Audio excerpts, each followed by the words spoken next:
Exercice 2.4. Réglage de ligne de quadrillage. J'ai ouvert le fichier demandé à la question numéro 1. Question numéro 2. Ouvrez la vue de plan d'étage 01 entry level. Donc je viens plan d'étage 01 entry level, double-clic. Donc il était déjà ouvert. Question numéro 3. Réglez l'extrémité de la ligne de quadrillage numéro 7. Donc je fais un zoom. Ligne de quadrillage numéro 7. En la faisant glisser près du bord de l'aile du bâtiment la plus longue. Procédure ou précaution à prendre. Donc ligne numéro 7, je la sélectionne. OK. Il va falloir que je modifie sa longueur.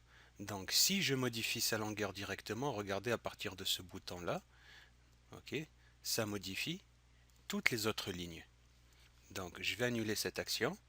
Et la précaution qu'il faut que je prenne, donc pour la ligne numéro 7, quand je la sélectionne, OK, il faut que je la déverrouille.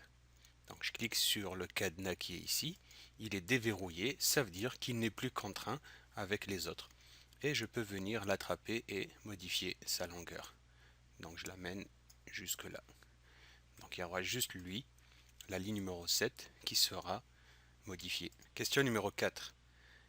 Régler les lignes de quadrillage 8 à 10 à la même longueur que celle du quadrillage 7. Donc, ligne de quadrillage 8, 9 et 10.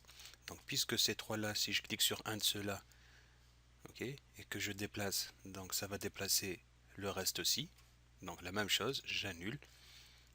J'attrape ma grille, je déverrouille. J'attrape celle-là, je déverrouille. Et si je reviens sur l'autre, ok, regardez, le verrou a été réactivé. Donc, je déverrouille et je déplace jusqu'à arriver au même niveau que le niveau 7. Même chose, je déverrouille, je déplace.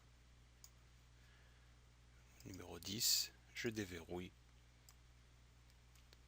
et je déplace. Question numéro 5. Utilisez la méthode précédente pour régler les lignes de quadrillage D à G de manière à les rapprocher du bord de la coupe centrale du bâtiment. Donc D à G, donc je viens ici, D, E, F, G. Donc même méthode, je sélectionne, je déverrouille et je déplace.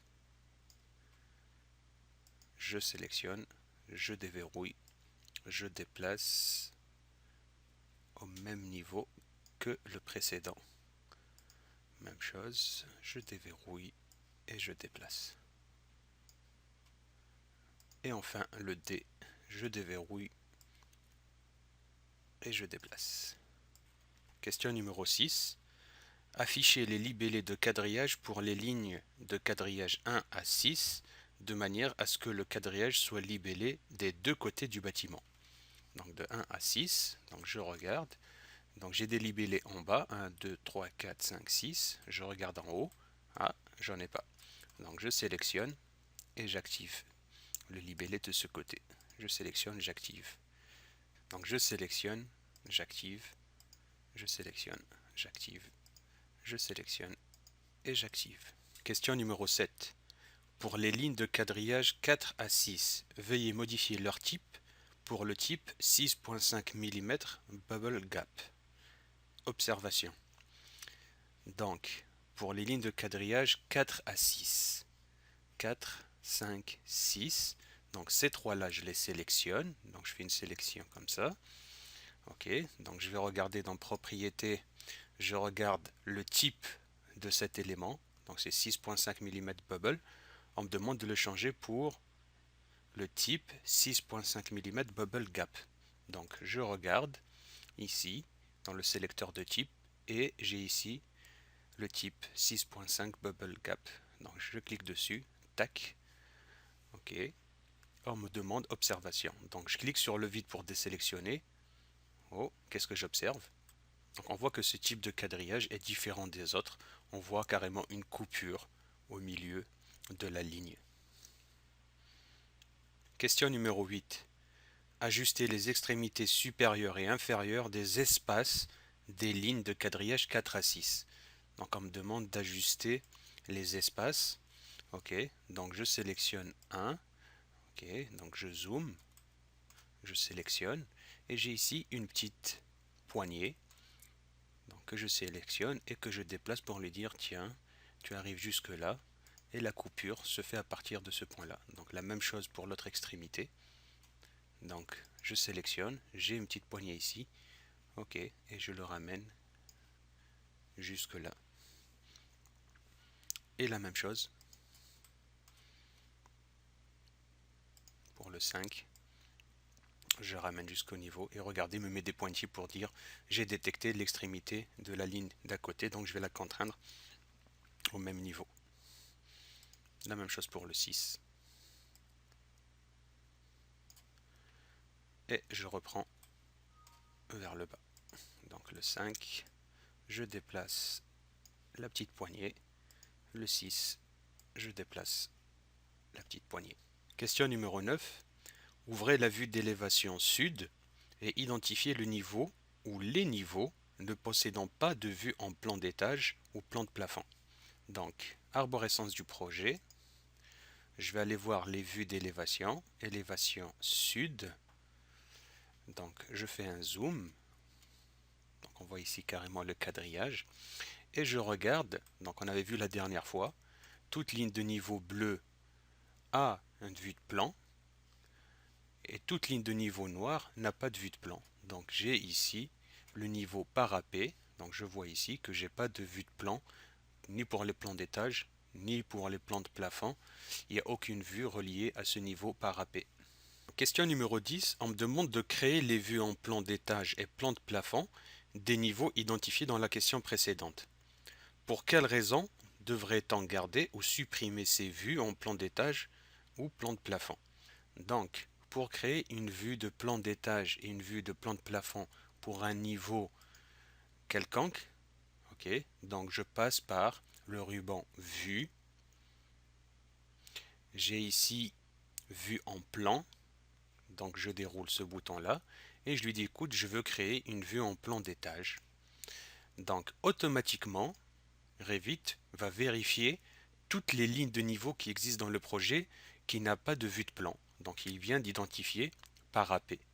Donc j'ai juste à cliquer sur OK et regardez, il vient de rajouter une vue de plan pour le parapet, mais par contre je n'ai pas de vue de plan pour le plafond. Donc il faut que je refasse la même chose. Donc le ruban vue, vue en plan, et j'ai ici plan de faux plafond. Donc je clique dessus. Donc Revit détecte que le niveau parapet n'a pas de vue de plan de plafond. Donc j'ai juste à sélectionner parapet et lui dire OK. Et il vient de créer une vue de plan de plafond pour le niveau parapet. Si je retourne à la vue sud, ok, ben on voit maintenant que la ligne de niveau parapet est devenue en bleu. Donc la question aussi demandait pour quelle raison devrait-on garder ou supprimer ces vues en plan d'étage, plan de plafond. Pour quelle raison? Ben des fois on a juste besoin des lignes de niveau de référence et on n'a pas besoin de vue de plan pour ce niveau-là. Donc par exemple le parapet c'est un bon exemple. Je veux faire monter mes murs extérieurs jusqu'au niveau du parapet, mais par contre j'ai pas besoin d'avoir une vue de plan du parapet. Question numéro 11. Redéfinir le niveau parapet comme étant un niveau non étage. Aucune vue de plan liée. Ah, comment je vais rendre lui maintenant sans vue de plan? Donc c'est très simple. Je viens dans la branche plan d'étage, je sélectionne sa vue, donc parapet, et je la supprime. Bouton droit, supprimer. Donc je n'ai plus de vue de plan d'étage du niveau parapet. Mais par contre, on voit que la bulle, elle est encore en bleu. Donc pourquoi? Ben vous voyez ici que j'ai encore une vue de plan pour les plans de plafond.